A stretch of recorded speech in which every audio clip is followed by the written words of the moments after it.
राजा विक्रमादित्य साधु की कुटिया के पास आते हैं। देखते हैं कि साधु यज्ञ कर रहे हैं। प्रणाम साधु महाराज। शमशान भूमि में एक बहुत बड़ा पीपल का पेड़ है। उसी पेड़ की डाल पर एक शव उल्टा लटका हुआ मिलेगा। उस शव में ही बेताल नाम का प्रेत वास करता है। तुम्हें उसे पकड़कर मेरे पास लाना होगा। मैं आपको वचन देता हूं कि मैं उस बेताल को आपके पास ले आऊंगा। आयुष्मान भव। जंगल की घनी रात में राजा विक्रमादित्य शमशान भूमि में पीपल के पेड़ के पास आते हैं और देखते हैं कि बेताल पेड़ पर उल्टा लटका हुआ है। विक्रम उस शव को पेड़ से उतारकर अपने कंधे पर रखते हैं। जंगल की घनी रात में राजा विक्रमादित्य शव को कंधे पर उठाकर बढ़ रहे थे। चारों ओर उल्लू बोल रहे थे और हवा में सन्नाटा था। बेताल जीवित होकर उनसे बात करने लगता है।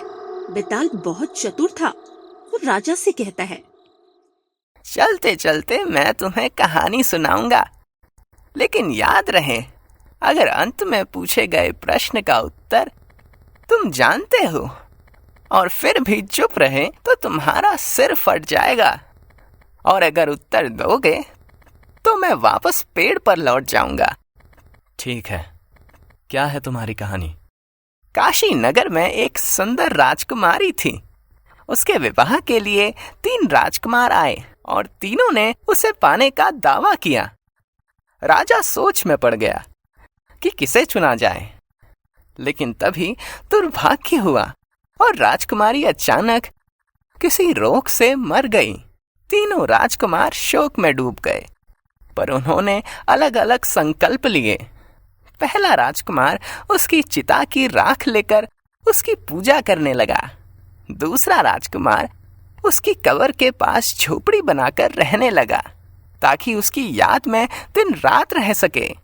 तीसरा राजकुमार विद्या सीखने चला गया और उसे एक विद्या मिली जिससे मृत को जीवित किया जा सकता था। कुछ समय बाद वे तीनों मिले और तीसरे राजकुमार ने मंत्र से राजकुमारी को जीवित कर दिया। अब समस्या यह खड़ी हुई कि राजकुमारी किसकी पत्नी बने? उस राजकुमार की जिसने राख की पूजा की, उस राजकुमार की जिसने उसकी कब्र की रक्षा की, या फिर उस राजकुमार की जिसने उसको पुनर्जीवित किया? तो राजन, न्याय करो, बताओ इन तीनों में से असली पति कौन होना चाहिए? न्याय का आधार कर्म और निष्ठा है, केवल परिणाम नहीं। जिस राजकुमार ने उसे विद्या से जीवित किया, उसका काम वैद्य जैसा था। जिसने उसकी कब्र की रक्षा की, उसने केवल पहरेदारी की, लेकिन जिसने राख को पूज्य मानकर तपस्या की, उसी का प्रेम सबसे सच्चा था। अतः राजकुमारी का पति वही होना चाहिए।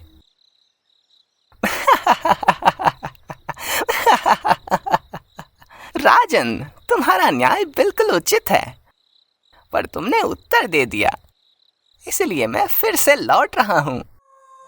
और वो उड़कर वापस अपने पेड़ पर जा बैठा। राजा विक्रम बेताल के पीछे पीछे उसको पकड़ने के लिए गए। राजा विक्रमादित्य ने फिर से बेताल को कंधे पर उठाकर जंगल में चलना शुरू किया। राजन, समय बिताने के लिए एक रहस्यमयी कथा सुनो। हाँ, सुनाओ तुम्हारी कथा। पर तुम्हें शर्त तो मालूम है ना? हाँ, मुझे मालूम है। चलते चलते तुम मुझे कहानी सुनाओगे। अगर अंत में पूछे गए प्रश्न का उत्तर मैं जानता हूँ और फिर भी चुप रहा तो मेरा सिर फट जाएगा, और अगर उत्तर दे दिया तो तुम वापस पेड़ पर लौट जाओगे। ठीक है, तो सुनो। एक नगर में 4 ब्राह्मण मित्र रहते थे। वे सब बचपन से साथ पढ़े लिखे और बड़े हुए। एक दिन उन्होंने सोचा, हम सब अपने भाग्य को आजमाने के लिए यात्रा करेंगे। यात्रा करते करते वे एक सुनसान शमशान में पहुंचे। वहां उन्हें 4 सुंदर शव मिले। शव इतने ताजा थे कि जैसे अभी जीवित हों। चारों मित्र सोचने लगे, ये शव तो बहुत कीमती लगते हैं, इन्हें छोड़ना मूर्खता होगी। मैंने जीवन में विद्या सीखी है, क्यों ना इन शवों में से किसी को मंत्र से जीवित कर दूं। हाँ, इससे हमें मान्यता और धन मिलेगा। ये खेल नहीं है, इन शवों में से किसी को जीवित करना खतरनाक हो सकता है। बाकी तीनों उसकी बात पर हंस पड़े। एक ब्राह्मण ने मंत्र पढ़ा और अचानक एक शव जीवित हो गया। लेकिन जैसे ही वह खड़ा हुआ, सब चौंक गए। वह मनुष्य नहीं बल्कि भयानक राक्षस था। राक्षस ने गर्जना की और तीनों मित्रों को मार डाला। सिर्फ चौथा मित्र बच गया, क्योंकि उसने शुरू से ही चेतावनी दी थी और दूर खड़ा रहा। इतना कहकर बेताल बोला, राजन, बताओ, अब इन चारों में सबसे बुद्धिमान कौन था? वह जिसने मंत्र पढ़ा, वह जिसने शव उठाया, वह जिसने साथ दिया, या वह जिसने सावधानी बरती और दूर खड़ा रहा? सबसे बुद्धिमान वही था जिसने सावधानी बरती और इस मूर्खता में भाग नहीं लिया, क्योंकि सच्ची बुद्धि वही है जो अनहोनी को पहले ही पहचान ले। बेताल ठहाका मारकर हंस पड़ा और बोला, राजन, तुम फिर सच बोले, लेकिन वचन तोड़ दिया। अब मैं वापस जा रहा हूँ। और वो उड़कर फिर से पीपल के पेड़ पर जा बैठा।